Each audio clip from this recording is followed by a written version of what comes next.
You're listening to the Viral Volley podcast. Now here's your host, Rob, on the mic.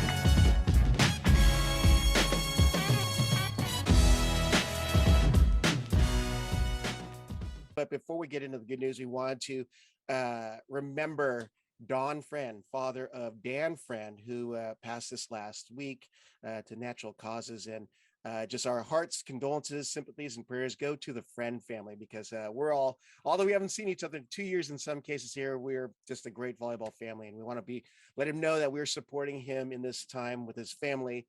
And that I know that he wouldn't ask this, but I'm going to do it anyways. But just because of passing of family members, there are costs incurred. So if you have the ability to do so, please visit the Ray Strong Foundation Facebook page, and his family is accepting donations through that particular site. So if not, just notes of encouragement are always appreciated during these times. So hey, good day, everyone, and welcome to College Volleyball Weekly on the Viral Volley podcast. With me are Pepperdine head coach and MPSF representative Dave Hunt, and Jay Hosack, EIVA representative, head coach of George Mason.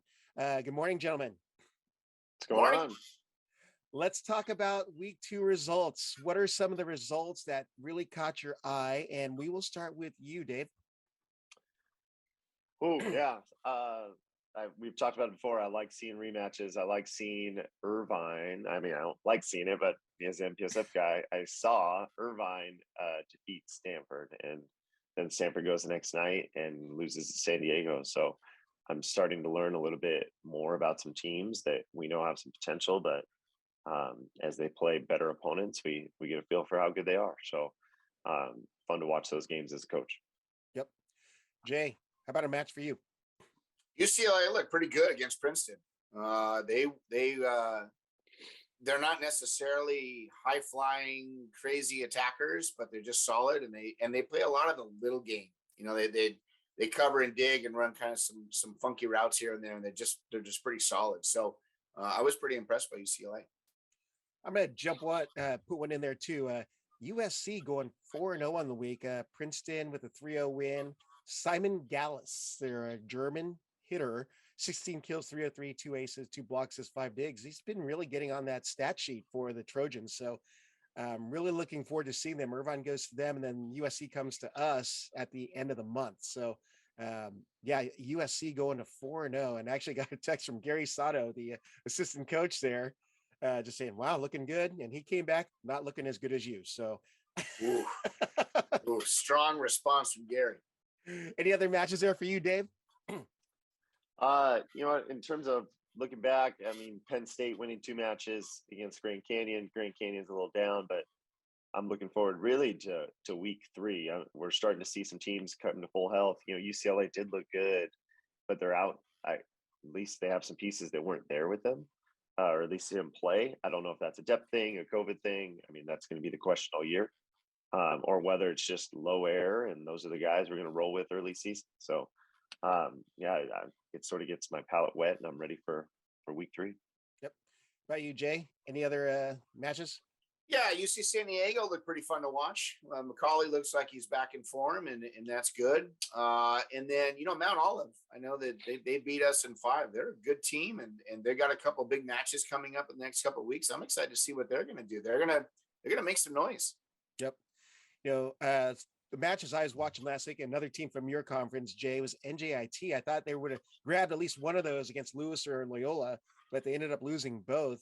But it's not to say they're not a good team, because you can see they got the firepower, but they just ended up coming up 0-2.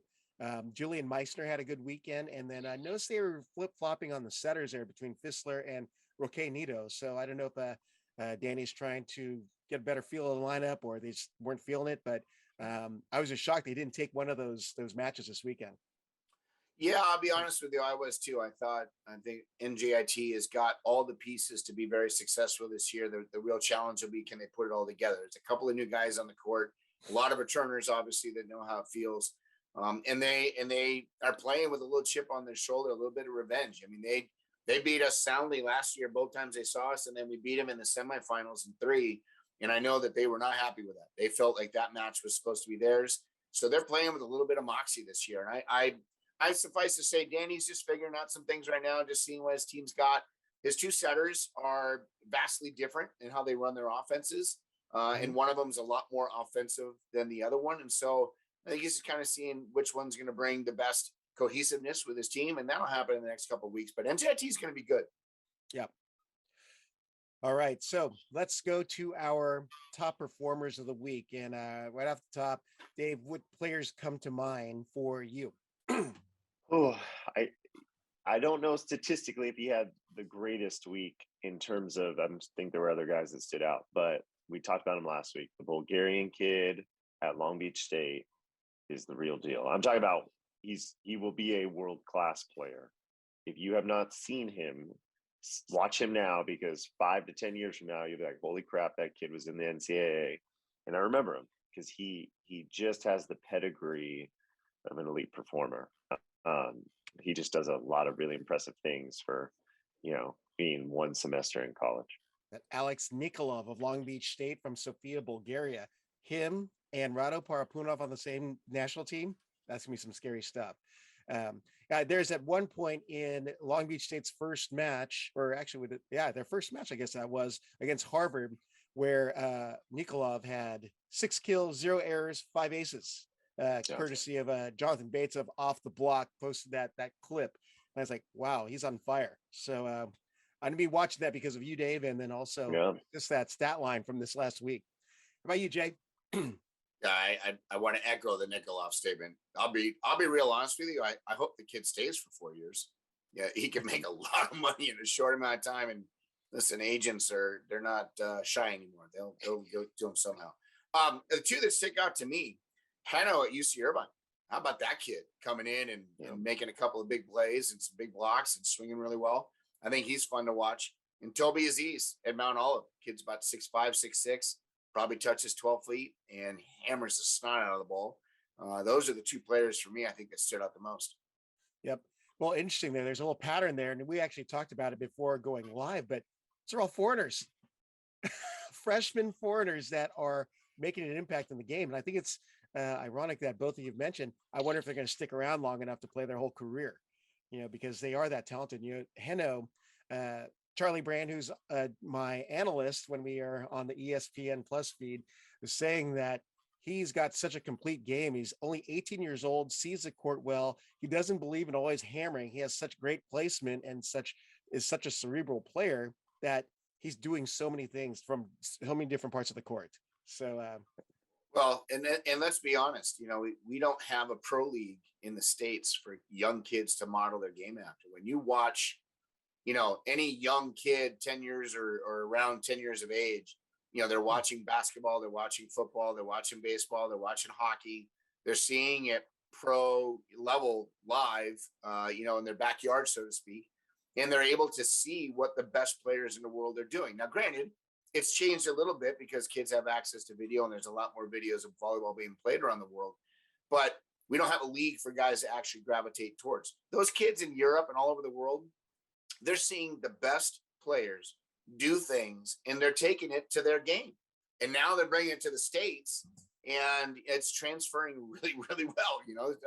Our guys don't know how to do some of those things when they first get to college, and those guys are already doing it. So, when it's no surprise, but I suffice to say that if we all start to go heavy foreign, then we're going to lose the growth that we're having here in the States with the American kids. And I'm not saying that I don't want teams to go out and get foreign guys or we should put a limit or any of that. I don't have any stake in that game, no argument. But it could be something to be discussed for sure in the future, because you're going to see teams that are foreign heavy be really successful. NJIT is one of them. A couple of the Conference Carolina teams are extremely foreign heavy. A lot of the smaller D2 schools around the country that can't maybe get a big time player to come to them because maybe it's a small school or maybe it's in the middle of nowhere. Foreign kids don't care. And they've got access to scholarship money just like everybody else. So it's not a surprise to me. Yeah. Hawaii had a handful of foreigners, right? So. Yeah. Yeah. Just the eyebrow raise. That's it.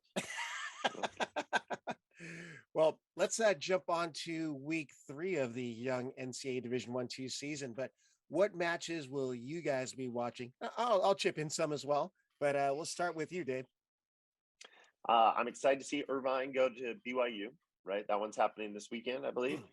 And then I'm excited to see Penn State come out and play Let me SC hold up there. UCLA. Did you say someone was coming back? So there's another foreign player that we haven't seen, and BYU has been short a few athletes due to whatever reasons.